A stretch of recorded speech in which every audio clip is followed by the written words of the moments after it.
Hello friend, this is Rahul. Welcome to my YouTube channel Vats IAS. आपके अपने channel Vats IAS में आपका स्वागत है। तो आज हम बात करेंगे इल्तुतमिश के बारे में। ठीक है, दिल्ली सल्तनत का गुलाम वंश चल रहा है अभी। गुलाम वंश में हमने पिछले वीडियो में कुतुबुद्दीन ऐबक के बारे में पढ़ लिया है। ठीक है, और थोड़ा बहुत आराम शाह के बारे में भी बताया था आपको। तो उसी के आगे आज चलते हैं। ठीक है,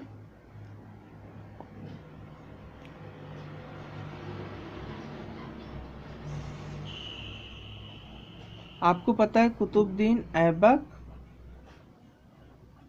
की मृत्यु हो गई 1210 में, चौगान खेलते समय। बताया था मैंने, अगर ना देखा हो तो आप पिछला वीडियो देख सकते हैं। ठीक है, वहाँ पता चल जाएगा आपको। अब 1210 में कुतुबुद्दीन ऐबक की मृत्यु हो गई, तो अगला शासक बना कुतुबुद्दीन ऐबक का पुत्र आराम शाह। आराम शाह, ठीक है, ये अयोग्य शासक था। इस आराम शाह को बोला जाता है अनवर्दी सन ऑफ वर्दी फादर।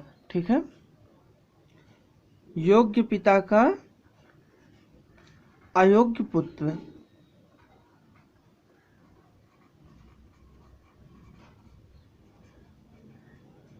ठीक है, जब ये आराम शाह लाहौर में शासन कर रहा था, उसी समय बदायूं में सूबेदार था इल्तुतमिश। ठीक है, कहाँ पे? बदायूं में।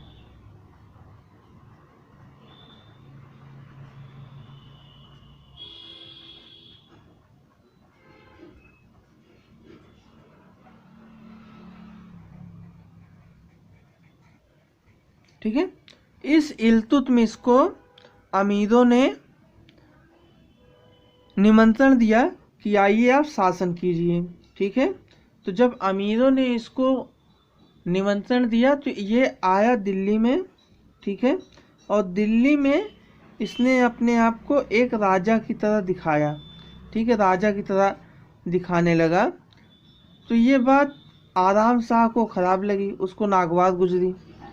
और सीधी सी बात है कि कोई राजा अगर शासन कर रहा है, उसी के राज्य के अंतर्गत आने वाले क्षेत्र में अगर कोई दूसरा व्यक्ति अपने आप को राजा कहेगा तो उसको खराब लगेगी बात।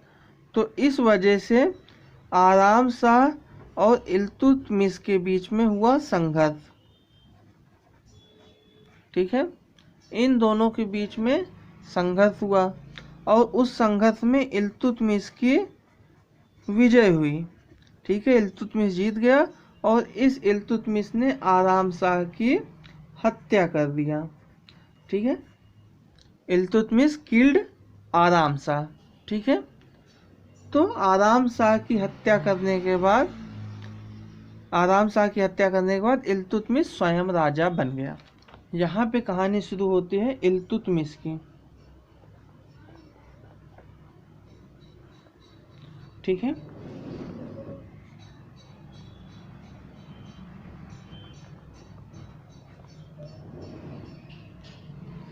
अब यहाँ पे इल्तुतमिश की कहानी शुरू होती है। तो अब ये इल्तुतमिश था कौन? ठीक है, इसके बारे में जान लेते हैं। इल्तुतमिश वास्तव में एक इल्बादी तुर्क था। कहाँ का? तुर्किस्तान का। ठीक है, इल्तुतमिश तुर्किस्तान का इल्बादी तुर्क था।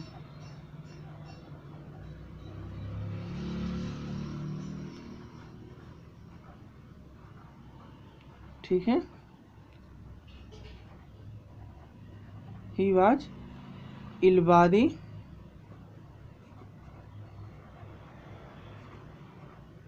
तुर्क ऑफ तुर्किस्तान। ठीक है, हिंदी और इंग्लिश मीडियम दोनों के लिए मैं यहाँ पे लिख देता हूँ। इल्तुतमिश वाज इल्बादी तुर्क ऑफ तुर्किस्तान। तुर्किस्तान का इल्बादी तुर्क था और दिल्ली में राजा बनने के पहले वो बदायूं के सूबेदार पद पर कार्यरत था। ठीक है, और इसके अलावा ये कुतुबुद्दीन ऐबक का गुलाम भी था।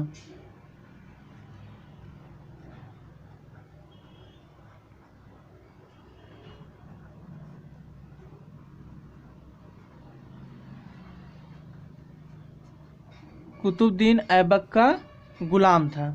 ठीक है, he was slave of Qutbuddin Aibak.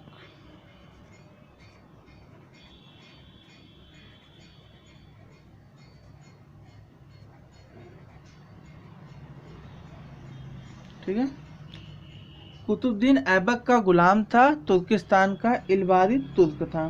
ठीक है, और अगर इसके पूरे नाम की बात की जाए तो इसका पूरा नाम था शमसुद्दीन इल्तुतमिश। ठीक है, क्या नाम था?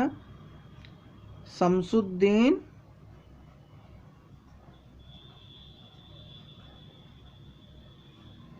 इल्तुतमिश।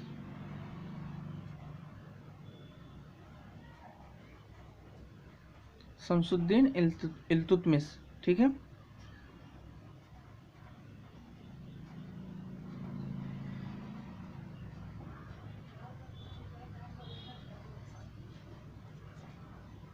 ओके। ठीक है, ये इसका संक्षिप्त परिचय है इल्तुतमिश का। यह तुर्किस्तान का इल्बारी तुर्क था, कुतुबुद्दीन ऐबक का गुलाम था, और इसका असली नाम था, यानी पूरा नाम शमसुद्दीन इल्तुतमिश। ठीक है, इसका असली नाम नहीं, इसका पूरा नाम शमसुद्दीन इल्तुतमिश। ठीक है, ये रहा इल्तुतमिश का संक्षिप्त परिचय। ठीक है, अब इसके बाद इसके कुछ मुख्य बातें भी जान लेते हैं।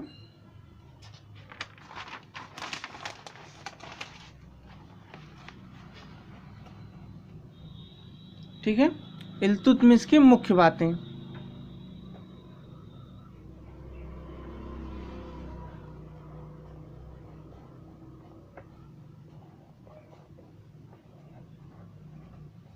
इल्तुतमिश के मुख्य बातें मतलब उसके जो मुख्य काम किए। ठीक है, उसके बारे में बात कर रहे हैं। तो इसने निर्माण किया था। ठीक है, निर्माण नहीं, गठन किया था। किस चीज का गठन किया था? तुर्काने चहलगानी। ठीक है, तुर्काने चहलगानी। ये इसको एक और नाम दिया जाता है चालीसा दल।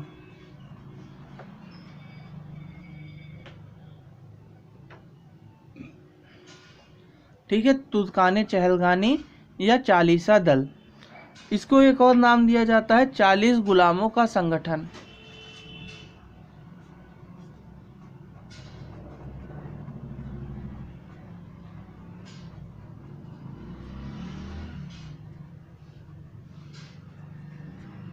चालीस गुलामों का संगठन। एक और नाम दिया जाता है 40 अमीरों का संगठन। ठीक है,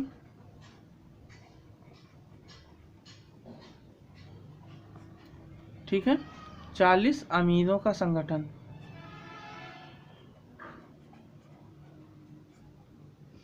ऑर्गेनाइजेशन ऑफ 40 अमीर। ठीक है, ये अमीर क्या होते थे इसको भी जान लीजिए। अमीर ये वास्तव में तुर्क और अफगान कबीलों के सरदार होते थे। ठीक है, ये जल्दी कोई आपको बताएगा नहीं, इतना बैकग्राउंड का मैं बता दे रहा हूँ, ध्यान सुन लीजिए। तुर्क और अफगान कबीलों के सरदार होते थे। ठीक है, सरदार, और इन्हीं अमीरों के बीच से सुल्तान भी निकलता था। ठीक है, इन्हीं अमीरों के बीच से ही सुल्तान भी निकलता था। ठीक है, और इन अमीरों के बीच में एक होड़ होती थी। ठीक है, होड़ या संघर्ष। ठीक है, या वर्चस्व। ठीक है, होड़ या वर्चस्व होता था इनके बीच में। ठीक है। वर्चस्व किस चीज़ का होता था?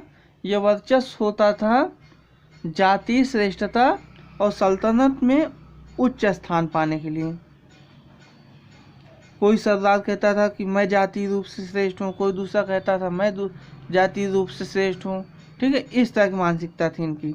और ये वर्चस्व, इनमें होड़ मची रहती थी कि ये चाहते थे कि हमको ज़्यादा से ज़्यादा उच्च स्थान मिले सल्तनत में। ठीक है, किस चीज़ की होड़ रहती थी? जातीय श्रेष्ठता और सल्तनत में उच्च स्थान प्राप्त करने के लिए, सल्तनत में उच्च पद या ऊंचा स्थान पाने की होड़ रहती थी। ठीक है, ये अमीर या सरदार होते थे। तो इन्हीं 40 अमीरों का एक संगठन बनाया इल्तुतमिश ने, उसको नाम दिया तुर्काने चहलगानी। कुछ जगहों पर उसको 40 दल बोला जाता है, कई पुस्तकों में 40 गुलामों का संगठन भी कहा गया है, या कुछ पुस्तकों में 40 अमीरों का संगठन कहा गया है। ये चार में से कोई भी एक नाम आए आपके एग्जाम में तो जान लीजिए चारों एक ही है, इल्तुतमिश का 40 अमीरों वाला संगठन। ठीक है, ये संगठन जो बनाया था इल्तुतमिश ने बनाया था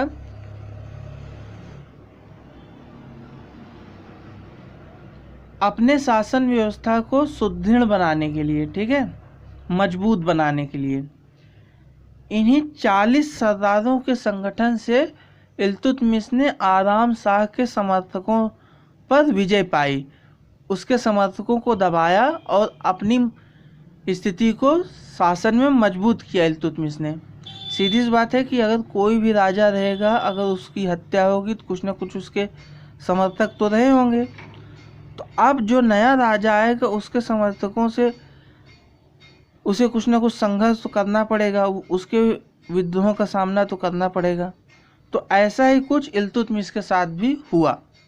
ठीक है, तो उन्हीं समर्थकों से बचने के लिए, उनके विद्रोह को दबाने के लिए कुछ न कुछ इसको ज़रूरत थी, तो इसलिए इसने तुर्काने चहलगानी का निर्माण कराया और उसने आराम शाह के समर्थकों को दबाया। और इस 40 सरदारों के संगठन ने इल्तुतमिश को शासन व्यवस्था में मदद भी किया और आसानी से शासन को चलाया, अपनी स्थिति को मजबूत किया इसके दम पर। ठीक है, अगर ये मेंस में आ गया आपको बताने के लिए तो आप ऐसे समझा दीजिएगा लिखकर। ठीक है, ठीक है, ये आपका हुआ तुर्काने चहलगानी। ठीक है,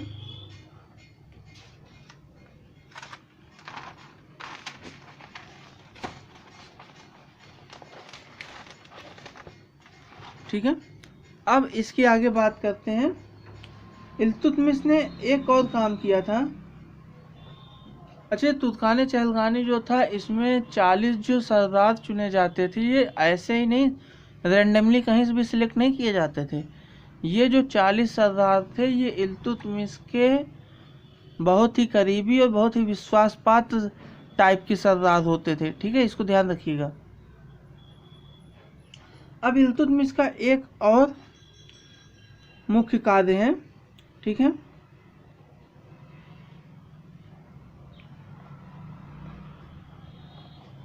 चांदी का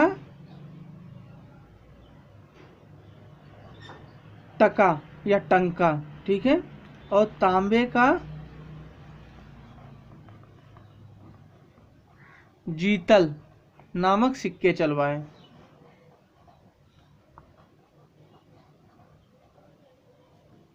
Iltutmish released coins of copper and silver. The name of silver coin was Tanka and the name of copper coin was जीतल। ठीक है, मैं इंग्लिश मीडियम वालों की हेल्प के लिए लिख दे रहा हूँ। Iltutmish released copper and silver coins। ठीक है, silver coin was known as Tanka, okay, and copper coin was known as जीतल।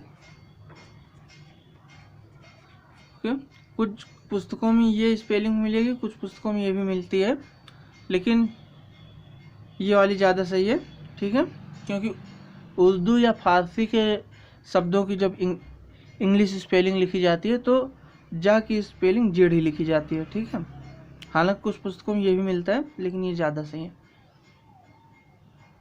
ठीक है। ये हुआ इल्तुतमिश के कायदे। इल्तुतमिश का एक और कायदे है, अच्छा इसको मैं अभी प्रशासनिक व्यवस्था में बताऊंगा, अभी मैं बता दे रहा हूँ।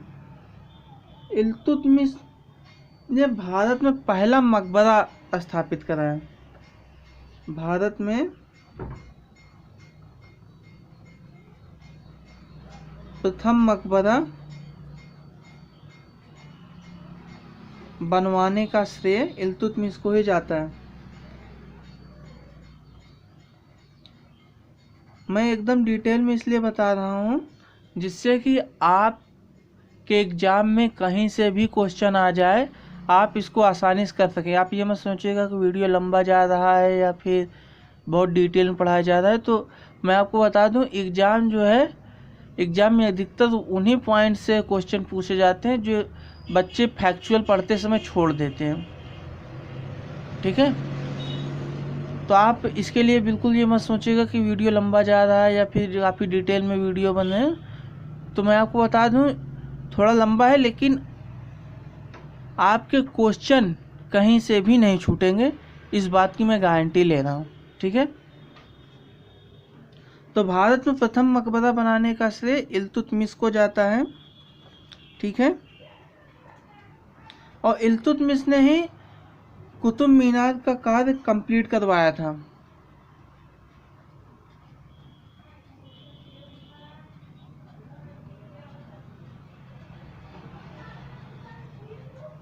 कुतुब मीनार का कार्य पूरा करवाया, ठीक है, पूरा करवाया इल्तुतमिश ने। हालांकि कुतुब मीनार की नींव डलवा दी थी कुतुबुद्दीन ऐबक ने, लेकिन कुतुब मीनार के निर्माण कार्य के दौरान ही कुतुबुद्दीन ऐबक की चौगान खेलते समय मृत्यु हो गई। तो इस कारण से इस कार्य को इल्तुतमिश ने पूरा करवाया, ओके, ठीक है। ये हुए इल्तुतमिश के काम, उसके बारे में कुछ बातें। अब आगे पढ़ेंगे हम इल्तुतमिश की प्रशासन व्यवस्था, ठीक है।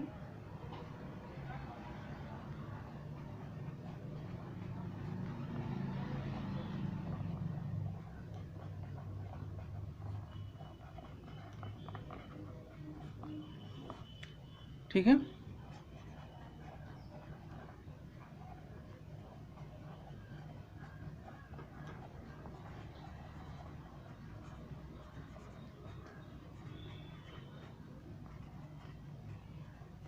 English medium student you can note down administrative policy of Iltutmish, ठीक है। हिंदी मीडियम वाले हेडिंग डालें इल्तुतमिश की प्रशासनिक व्यवस्था, ठीक है। तो इल्तुतमिश ने इक्ता प्रणाली को इजाद किया।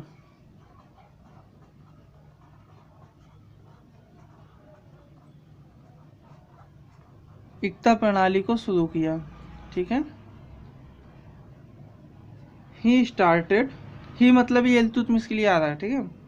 ही started iqta system, iqta method, okay.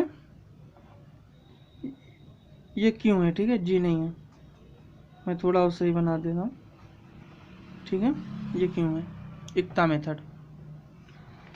और जो इन इक्ता को चलाने वाले लोग थे, अच्छा ये इक्ता था क्या, इसने अपने शासन व्यवस्था के अंतर्गत आने वाले राज्य को कुछ इक्ताओं में, कुछ भागों में बांटा, ठीक है। उन भागों को कहा गया इक्ता, ठीक है। कुछ भागों में बांटा, उसको कहा गया इक्ता।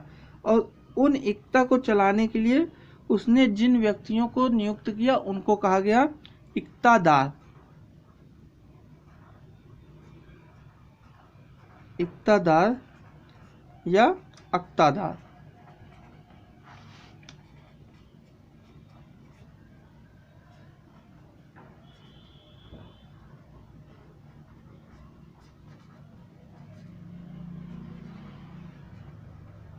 ये मेरा क्यों जी की तरह बन जाता है, तो आप ये जी में समझिएगा ये क्यों है, ठीक है।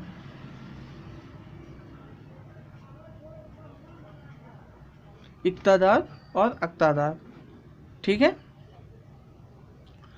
तो ये जरूरत पड़ी क्यों, इसके बारे में जान लेते हैं। आपको पता है कि कोई भी शासक हो या राजा हो, अगर किसी देश पर शासन चला रहा है तो वो पूरे देश पर केंद्रीय शासन से एक साथ शासन कर नहीं लेगा, उसे कुछ न कुछ भागों में बांटने की जरूरत तो पड़ेगी। फॉर एग्जाम्पल आज की बात करें, आज के परिदृश्य में, तो आज के समय में भारत का प्रधानमंत्री कौन है, नरेंद्र मोदी, ठीक है। तो श्री नरेंद्र मोदी जी हमारे देश के प्रधानमंत्री इस समय। तो क्या वो दिल्ली में बैठे बैठे हर राज्य के हर जिले की हर तहसील के हर ब्लॉक या विकास खंड को वो देख सकते हैं? आपका आंसर होगा नहीं। तो शासन व्यवस्था देखी कैसी जाती है। भारत में कई राज्य हैं, कई केंद्र शासित प्रदेश हैं, उन राज्यों में मुख्यमंत्री होते हैं, फिर उन राज्यों में जिले होते हैं, जिलों में भी कई प्रशासनिक अधिकारी होते हैं जैसे डीएम, ठीक है। फिर जिलों को भी तहसीलों में बांटा जाता है, ठीक है। तहसीलों में एसडीएम होते हैं, ठीक है। फिर तहसीलों को भी ब्लॉक में बांटा गया होता है, ठीक है। तो और ब्लॉक भी आगे ग्राम पंचायत में बटी होती है और वहाँ का मुखिया ग्राम प्रधान होता है। तो इस तरह शासन व्यवस्था चलती है ना, हर लेवल पे अलग अलग प्रकार के शासन अधिकारी होते हैं। उसी तरह से इल्तुतमिश ने भी अपने शासन को सुचारू रूप से चलाने के लिए इक्ता प्रणाली को विकसित किया, ठीक है। उसने अपने किंगडम को इक्ता में डिवाइड किया। आइए देखते हैं कैसे।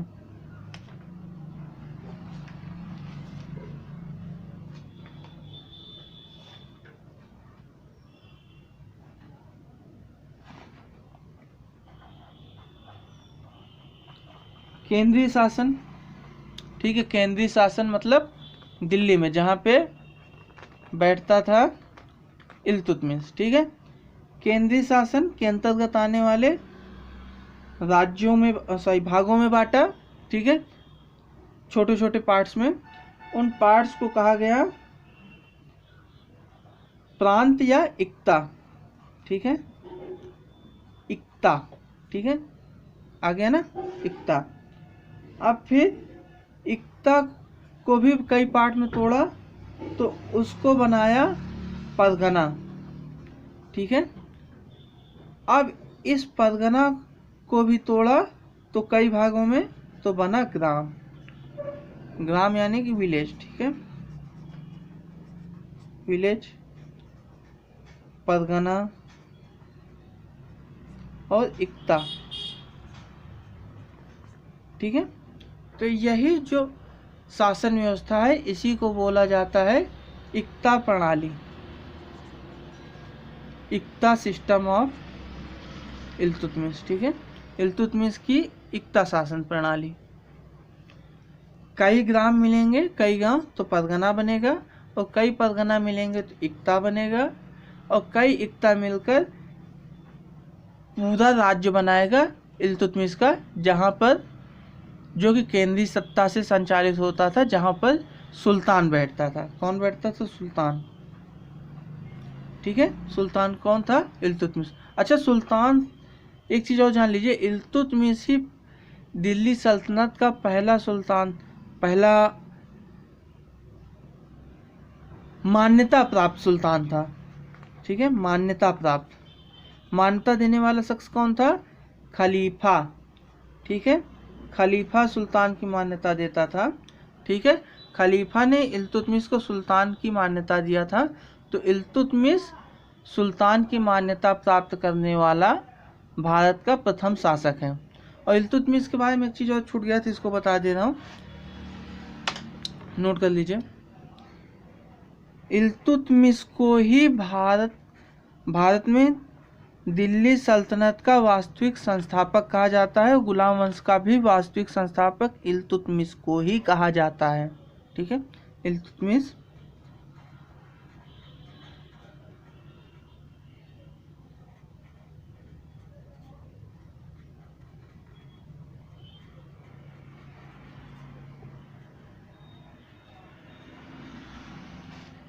वास्तविक संस्थापक।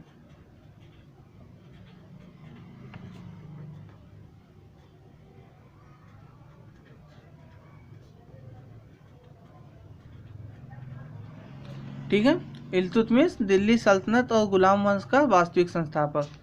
ठीक है, इंग्लिश मीडियम वाले भी लिख लीजिए। The real founder of Delhi Sultanat and slave dynasty.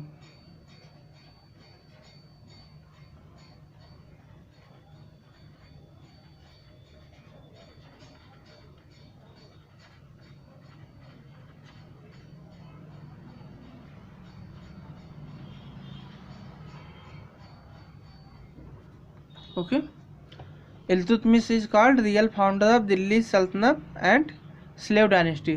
और ये किसने कहा इनको? ये उपाधि दिया इतिहासकार ईश्वरी प्रसाद ने।